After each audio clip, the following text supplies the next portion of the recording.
Hello everyone and welcome to another video. Today I'm doing something slightly different as I will showcase a ride made by one of the members of the Rollercoaster Tycoon community, and here it is. This is Six Shooter, a massive 6-way dueling wooden coaster, and it is probably the coolest looking dueling ride I've ever seen. It was built by New Element Designs member Lewis all the way back in 2010, which is actually closer to the release of Rollercoaster Tycoon 1 than it is to today.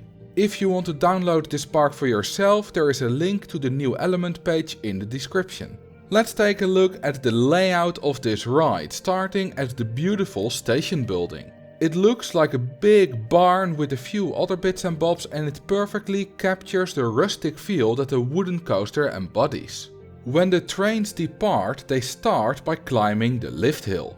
These side-by-side lift hills look amazing on the wooden coaster, as the wide track design makes the 6 tracks blend into one.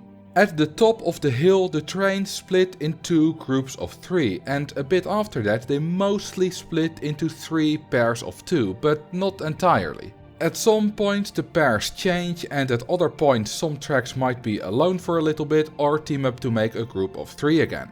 It is quite hard to follow, but seeing all the trains being all over the spaghetti of wooden coaster tracks is really cool. At the end, the 3 pairs come together again to finish the ride, although at the same time they're also kind of in groups of 3. The tracks are in pairs, but first the 3 grey trains arrive simultaneously, and a little bit later the 3 brown trains also arrive simultaneously. Lewis really did a great job at making the tracks interesting. Instead of having just 2 groups of 3 trains that duel a bit, the groups constantly change during the ride.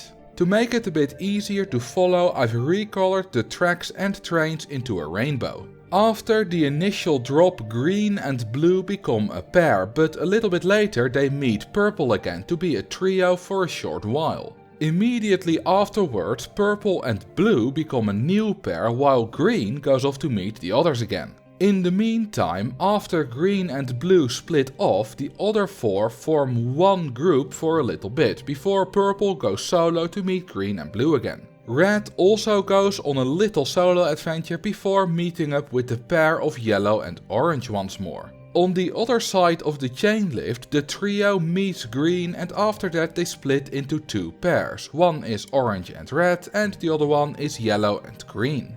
These are now the final pairs, and you can see all 3 of them doing some nice dueling before returning to the station. I'm really impressed by how well the trains duel and switch back and forth between different groups. It must have taken a long time to get it right while also keeping it looking good.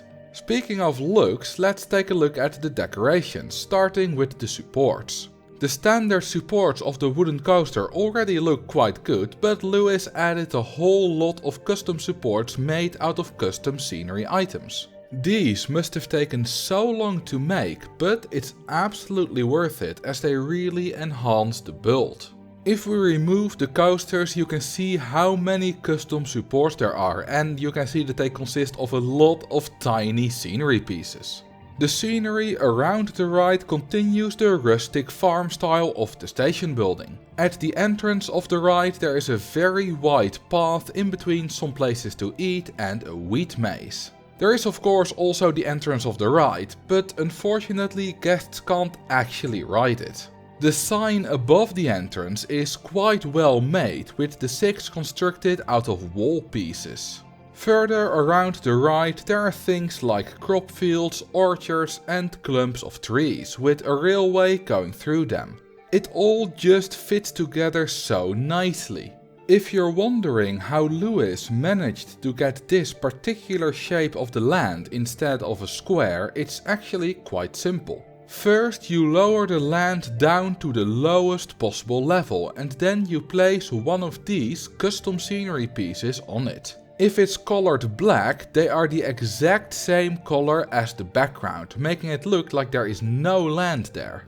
This is what it looks like if you remove all the background scenery items. Before we go, here are the stats of the rides. They all have a pretty good excitement rating between 8.5 and 9 and also not too high of an intensity rating.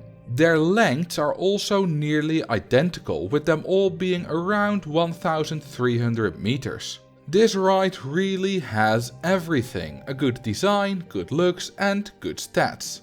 Big props to Lewis for building this almost 12 years ago, before OpenRCT2 was around.